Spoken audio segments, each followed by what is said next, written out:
What's up, guys? Today in this video we're gonna be talking about standalone ECUs, Mega Squirt or Micro Squirt or whatever other brand of standalone ECU you want for your classic Volkswagen, whether it be 2-liter swapped, VR6 swapped, or whatever swap really.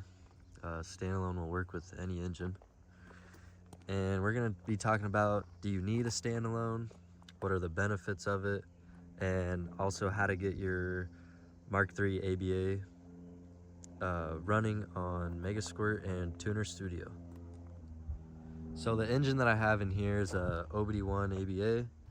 It has a OBD2 wiring harness, factory Mark III OBD2 wiring harness, and it is connected to a KP tuned Micro Squirt adapter. So basically what this is, you see right here, all these wires go to the Micro Squirt box, which is under here. But basically what this is it plugs into the factory, either they have OBD1 or OBD2, plugs into your factory wiring harness. So it's really simple, basically plug and play. All you have to do is wire up the O2 sensor and plug in the MAP sensor, because since it is standalone, you can delete the factory MAP sensor, which typically goes right before the throttle body on the intake pipe. You can also delete basically everything. You don't have to use your factory O2 sensors. You get a wideband O2 sensor. So, do you need a standalone ECU? A lot of people I see will swap an ABA or a VR6 and a Mark II or Mark I, and they use the stock ECU, which is completely fine if you're running a NA. Typically, if you're going to be boosting these engines, I wouldn't recommend running a chip tune. Now you can make pretty decent power on a chip tune, and it can drive all right, but it's never going to be 100%, because at the end of the day, you are hacking the ECU into thinking that it still is an NA engine when it really isn't, and it's kind of just a hack job. And if you want to do it right, and you got to spend the money and do a standalone ECU, which these Micro Squirts are only about $400, which is just a little bit less than what you would be paying for a chip tune for a turbo or supercharger. And with the standalone ECU, you can do a bunch of stuff. And later on in the video, I will show you everything that can be changed, what you need, and how to set up the ABA for Tuner Studio and Mega Squirt. So before I switch over to the laptop, I just wanted to tell you about the engine we're going to be tuning today. It's a OBD1 ABA with OBD2 Volkswagen wiring harness that goes to the KP tuned plug and play for Micro Squirt. Just stock pulley on the new speed. Cylinder head is ported. It has a 288 cam, titanium retainers, and race springs.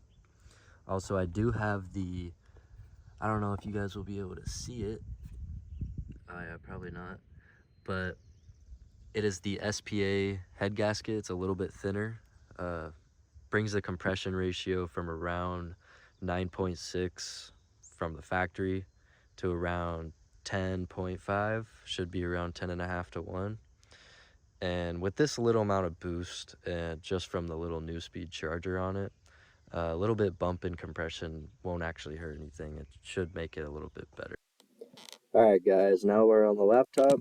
You should have Tuner Studio downloaded, and you do need a USB to serial to plug into the Mega Squirt. We're going to open up a new project because I want to run you guys through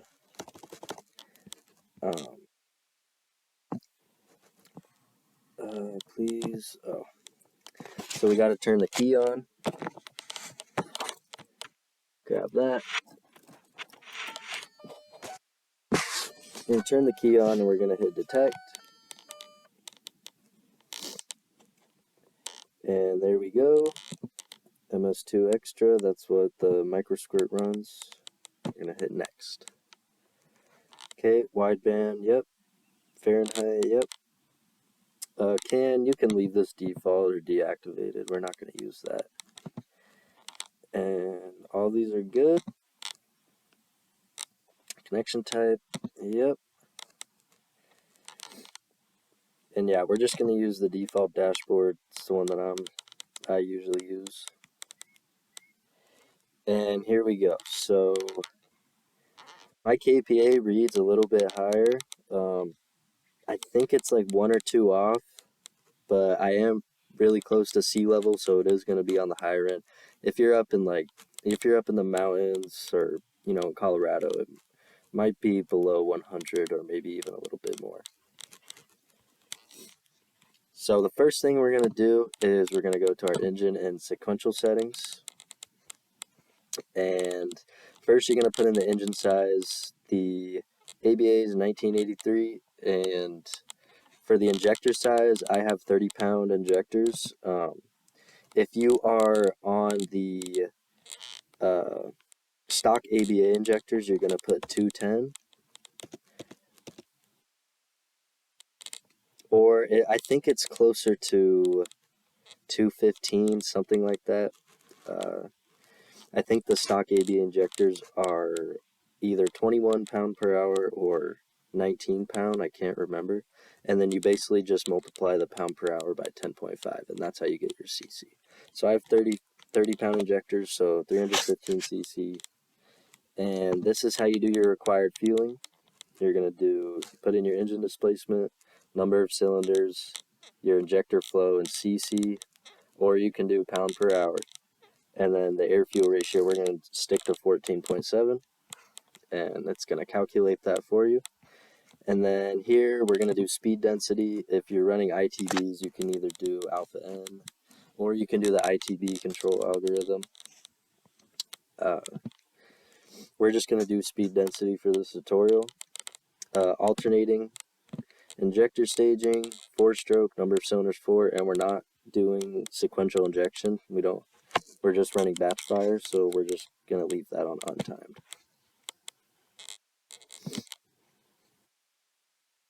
And as for the general settings, I leave these all the way they came. 16 by 6 fuel table, it's nice. Map sensor input, we're going to leave that at map. And that's about all you need right now for the general settings. And then for the injector dead time, you're going to have to look up your injectors, find that. These are my settings, but I think these are actually the settings for the stock ABA injectors because I never changed them for the 30-pound injectors, but it seemed to work. And for the trigger settings, we're going to do toothed wheel, skip pulses number 3. This is a new file, so I'm just going to double check. It should be the same, but I'm going to double check. So yeah, 3, you want it on falling edge. I did rising edge when I first tried starting my car, and it did not work. So you're going to want falling edge for the stock coil. Spark output is going to be going high. Number of coils, we have 1 coil because we're just running the single coil and distributor, just like the stock ABA. And ignition 1, single wheel with missing tooth is what you're going to need for your trigger wheel. And then it's 60 teeth and it's a missing 2. And then the tooth number 1 is 78 degrees, and it is the crank wheel speed. Now you don't really need to you don't need to set base timing because it is on the crank wheel and it's fixed. You can't change it anyway, so you're just gonna have to leave it like that. You don't have to set base timing. Cranking dwell 6 milliseconds, cranking advance 11 degrees, standard dwell, and yeah. So these 3 settings is really all you need to get your ABA at least cranking and firing. And okay, so as for another thing you're going to want to do is you're going to want to calibrate the throttle position. So You're going to get current at closed, and then you're going to open it all the way and get again and accept. It's okay if it goes under, 0.5% or so. My throttle body's really janky, so it kind of moves around. And then you're also going to want to calibrate your AFR gauge and your wideband fuel sensor. You're going to do that with whatever controller you bought. It should come with a program to calibrate it, and you basically leave it out of the exhaust and you calibrate it out of the exhaust pipe, and then it only takes a couple of minutes, and then you throw it back in and it should be calibrated. Mine's already calibrated right here. So for our fuel settings, first we're going to configure our AFR table. I kind of wish all of these disappeared, but so we'll redo this here. So for an NA engine, probably going to want to go 20, 30, 50,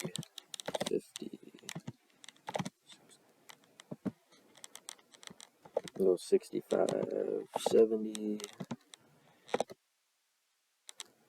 85, 90, 95, and we'll go 100. So that's what you're going to need for your NA engine, because NA engine only goes up to atmospheric pressure, which is 100 kPa. And we're going to apply and interpolate. So here, this looks about right.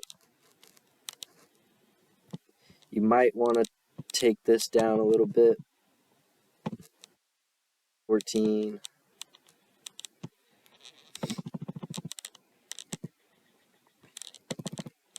14.3.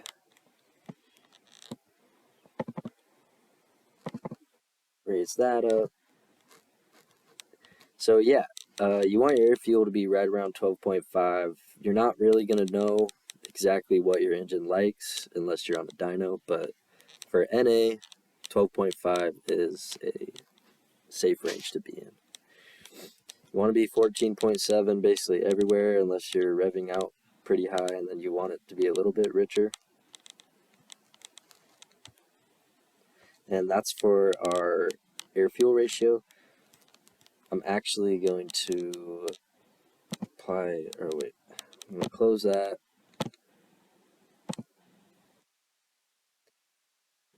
Go back, because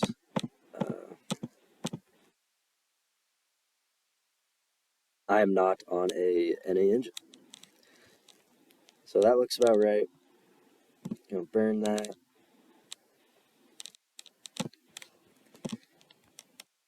And for our fuel table, so you guys really only need to look right now until the 100 mark. So you guys don't need to worry about anything above that. If you're NA, if you're boosted, depending on how much boost you're running, the New Speed supercharger on my engine, when it's cold, the max it'll see is like 6 psi. So I have 6 psi right here, and everything below 100 is in vacuum. So I'm actually probably gonna just reset all these right now just for getting it started sake. Your numbers are gonna be probably a little bit different, but we're just gonna set all these to, we'll go 38. No, we'll go 40. Say 40. So right now 40. This is just to get your car up and running. And this is your VE table, this is your volumetric efficiency table. So we're going to save that, and we're just going to have it at 40. And for our ignition table, again, we only need to look below 100 kPa because that's all we're working with here.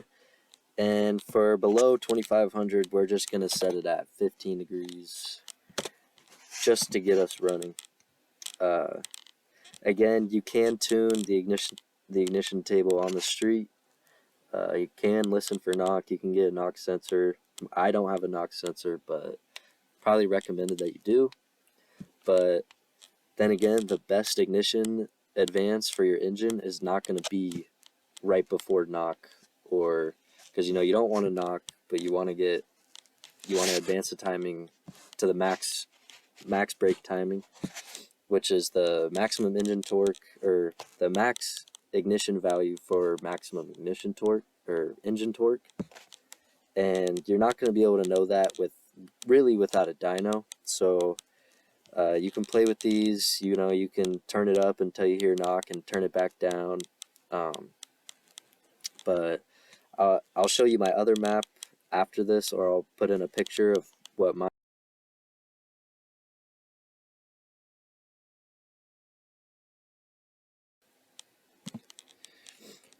and for the startup and idle, here's my startup settings and my cranking settings. Cranking RPM 300.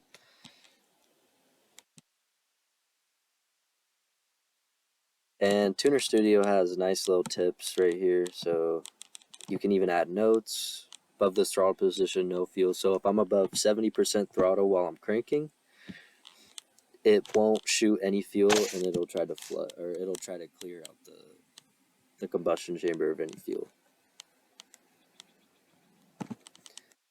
And as for idle control, we don't have an ISV valve. I plan on adding one soon. So I'm just using the screw, so I just have none. We're not using any idle control other than our idle advance. I'm probably actually going to turn this off for right now, because I want to show you that a little bit later. Basically what this is I have it on adaptive, and basically above, or when all these parameters are set, if the TPS is below 6%, RPM is below 1600. I do need to change these. I already changed them, but they're not on this.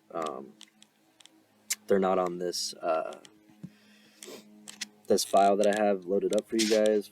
I thought it would actually set all these back to default, but it didn't. And when the coolant temp is above 140, I actually turned that down because my idle started getting sporadic around 100 degrees. So around 100, I have it set so that it uses the idle advance. Basically what that is you can see right here. If we press the three dots right here, it'll show us the table.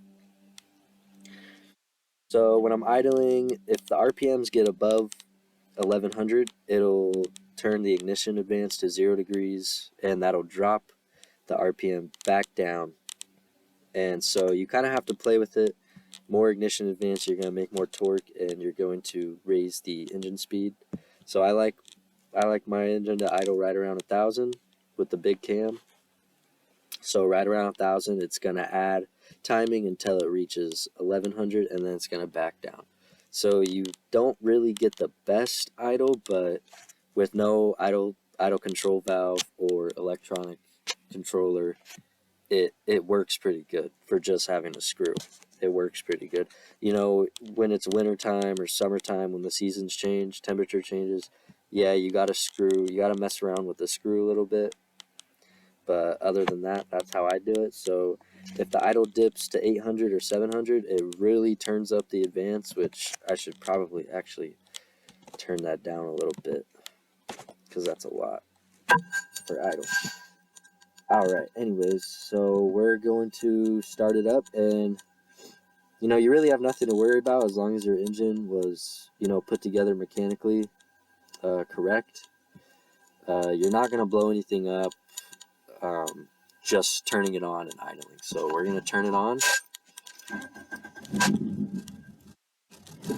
I have to hold the pedal a little bit because my screw isn't really all there.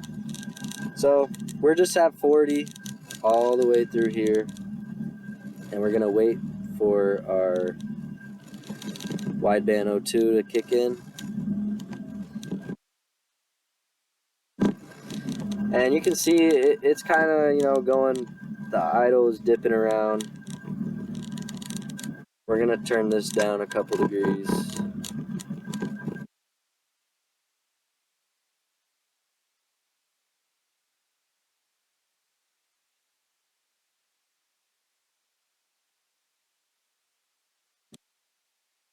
So we are running a little rich, so we're just gonna turn this whole cell, we're gonna just highlight the areas that we're running rich and turn it down a little bit. And there we go, 34, we're right around 14.7, maybe add one a little bit.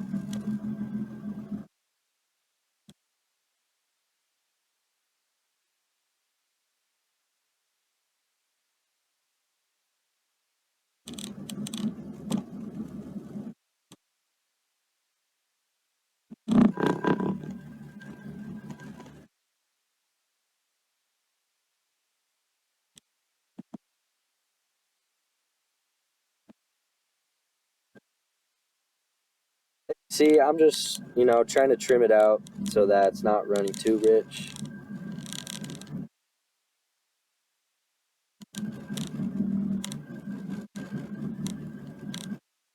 And you see, it's already idling a little sporadically, so we're actually going to turn this down. We're going to turn this down to 115 here.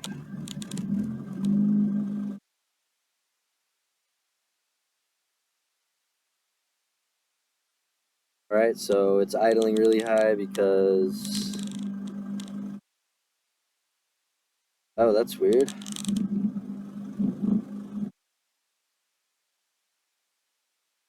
It thinks I'm at 800 RPM.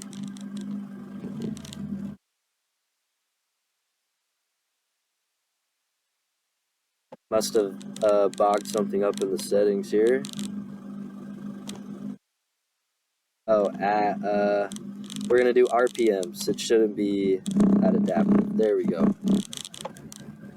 So as you can see how this works, basically the lower the RPMs go, the more timing it'll give it, and that basically gives it a nice steady idle around 1,000. Now yes, my ignition advance is going absolutely crazy, which you don't really want. I mean, you get a choppy idle. I mean, I have a fat cam anyways, so it's going to be choppy anyways. But our air-fuel ratio does bounce a lot because of the crazy ignition advance that we're running. So we're sitting right around here. We're going to turn it up a little bit. And so there we go. We are running. Not driving yet, but we are running. And I'm actually going to revert this back to where I had it previously. Oh, maybe I reverted it back a little too much, yeah? Alright.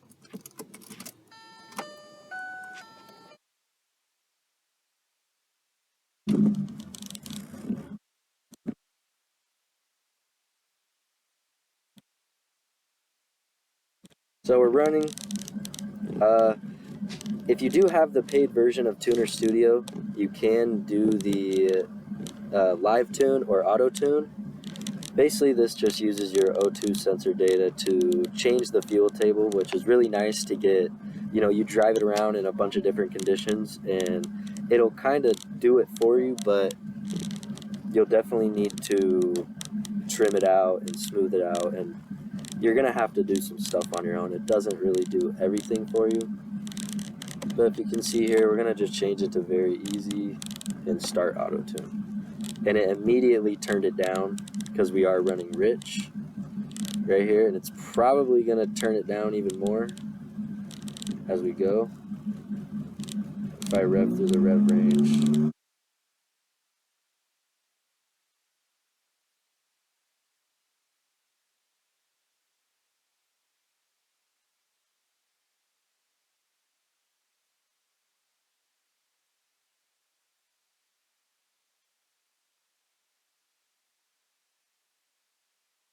I can see it's running super lean,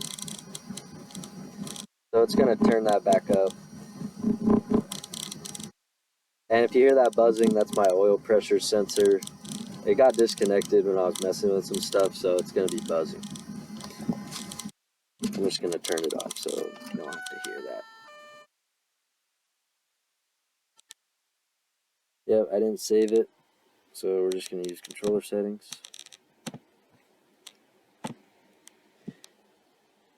And later on, I'll give you guys a video once I get someone to drive my car of how to actually tune this on the street once you get it up and running. But that's a little basic rundown of how you get your ABA running on Mega Squirt or Micro Squirt.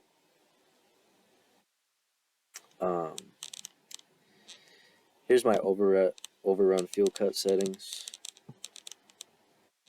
It's pretty snappy, so you can actually turn this up to 0.7 seconds or even 1 second. And this is basically just the parameters the ECU has to see to turn the fuel off when you're on overrun.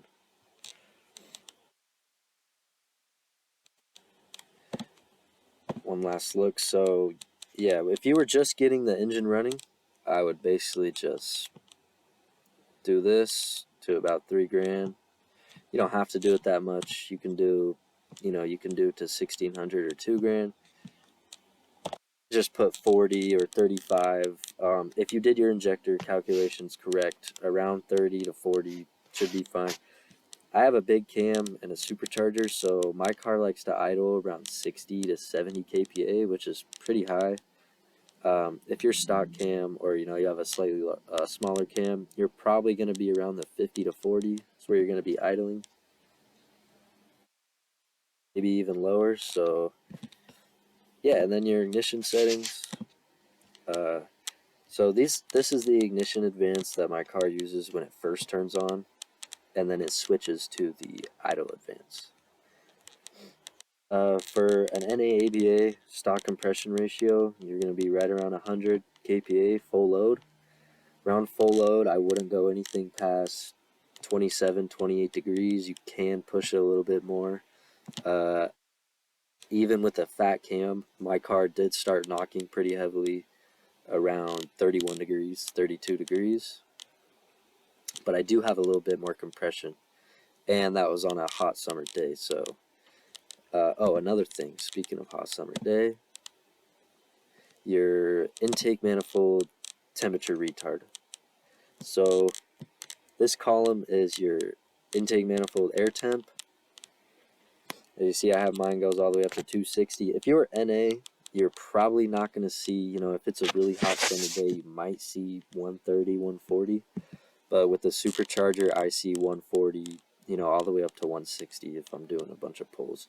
And then on the right column is how many degrees of ignition advance is going to be taken out of your base table right here. So let's just set this all to 23 and say I was doing a pull, full throttle pull from 3 grand to redline. The ECU would first be asking for 23 degrees, and then it would check this table. Well, if I was at 140 degrees intake air temp, it would minus 2 degrees from that, and the result would be 21 degrees if you didn't have any other factors. If you didn't have any other factors on your ignition advance, which, unless you have a knock sensor, you're not going to. Since I'm supercharged and it does see super hot air temps, this is actually this is not what I have right now. It would probably be something like this.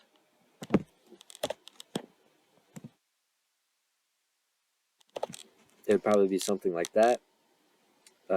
Mine does hover around 140 to 170, so, and my ignition table by itself is pretty conservative.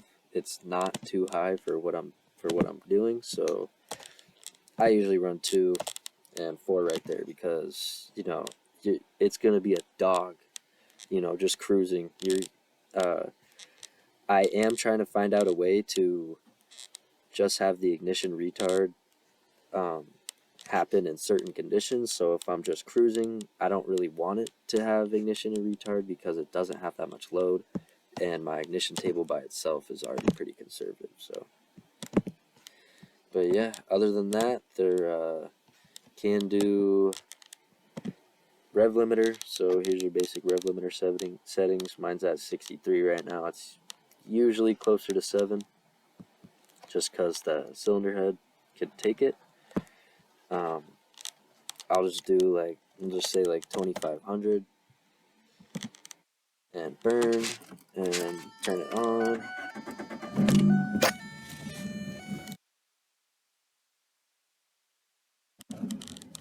And you can mess with the hysteresis zone or the soft limit zone. That's basically what RPM before 2500 is it going to start taking away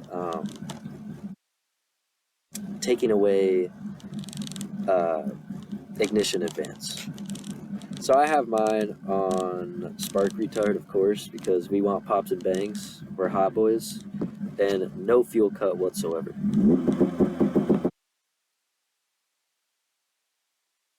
As you can see, when it tries to go over 2500 RPM way too fast, it cuts it to -10 degrees. And that's how you get the, you know, the pops and the hot boy rev limiter, basically. I'm sure if we turn it up to 3200, it'll pop and bang, but my mom's on a work meeting, and I'm sure she wouldn't be happy about that. Yeah, other than that, guys, I hope you enjoyed this video, and I'll get an update for you on the Jetta here in a little bit. Thanks.